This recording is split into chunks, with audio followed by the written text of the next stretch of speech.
Hi all. Masala ಹುಣ್ಸೆಹಣ್ಣು ಚಿತ್ರಾನ್ನ ಯಾವ ರೀತಿಯಾಗಿ ರುಚಿಯಾಗಿ ಮಾಡೋದಂತ ತಿಳಿಸ್ಕೊಡ್ತೀನಿ.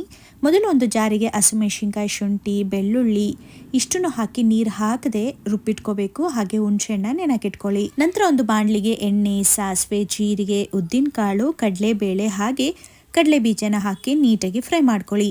ನಂತರ ಇದಕ್ಕೆ ಸಣ್ಣದಾಗಿ ಹೆಚ್ಚಿಟ್ಕೊಂಡಿರುವಂಥ ಈರುಳ್ಳಿನ ಹಾಕ್ಕೊಂಡು ಚೆನ್ನಾಗಿ ಫ್ರೈ ಮಾಡಿದ ನಂತರ ಕರ್ಬೇವಿನ ಸೊಪ್ಪನ್ನು ಕೂಡ ಹಾಕ್ಕೊಂಡು ಫ್ರೈ ಮಾಡ್ಕೊಳ್ಳಿ. ಹಾಗೆ ಈ ಕಡೆ ಒಂದು ಅರ್ಧ ಸ್ಪೂನ್ ಆಗೋಷ್ಟು ಜೀರಿಗೆ, ಮೆಂತ್ಯನ ಚೆನ್ನಾಗಿ ಫ್ರೈ ಮಾಡಿಕೊಂಡು ಕುಟ್ಟಿ ಪುಡಿ ಮಾಡಿ ರೆಡಿ ಮಾಡಿ ಇಟ್ಕೊಳ್ಳಿ. ಈರುಳ್ಳಿ ಚೆನ್ನಾಗಿ ಫ್ರೈ ಆಗಿದ ನಂತರ ರುಬ್ಬಿಟ್ಕೊಂಡಿರುವಂಥ ಮಸಾಲ, ರುಚಿಗೆ ತಕ್ಕಷ್ಟು ಉಪ್ಪು, ಅರಿಶಿನ ಹಾಕಿ ಚೆನ್ನಾಗಿ ಫ್ರೈ ಮಾಡಿದ ನಂತರ ಟೊಮೆಟೊನ ಹಾಕಿ ಫ್ರೈ ಮಾಡ್ಕೊಳ್ಳಿ. ನಂತರ ಹುಣಸೆಹಣ್ಣು ಹುಳಿನೂ ಕೂಡ ಹಾಕ್ಕೊಂಡು 1 ನಿಮಿಷ ಚೆನ್ನಾಗಿ ಫ್ರೈ ಮಾಡಿದ ನಂತರ ಕುಟ್ಟಿಟ್ಕೊಂಡಿರುವಂಥ ಮೆಂತ್ಯ, ಜೀರಿಗೆ ಪುಡಿ ಹಾಗೆ ತೆಂಗಿನಕಾಯಿನ ಹಾಕ್ಕೊಂಡು ಚೆನ್ನಾಗಿ ಮಿಕ್ಸ್ ಮಾಡ್ಕೊಳ್ಳಿ. ಎಣ್ಣೆ ಬಿಟ್ಕೊಳ್ಳೋವರೆಗೂ ಚೆನ್ನಾಗಿ ಕುದಿಸಿದ್ರೆ ಮಸಾಲ ಹುಣಸೆಹಣ್ಣು ಚಿತ್ರಾನ್ನ ರೆಡಿ ಆಯಿತು. ಇಷ್ಟ ಆಯ್ತಂದರೆ ಲೈಕ್ ಮಾಡಿ, ಕಮೆಂಟ್ ಮಾಡಿ.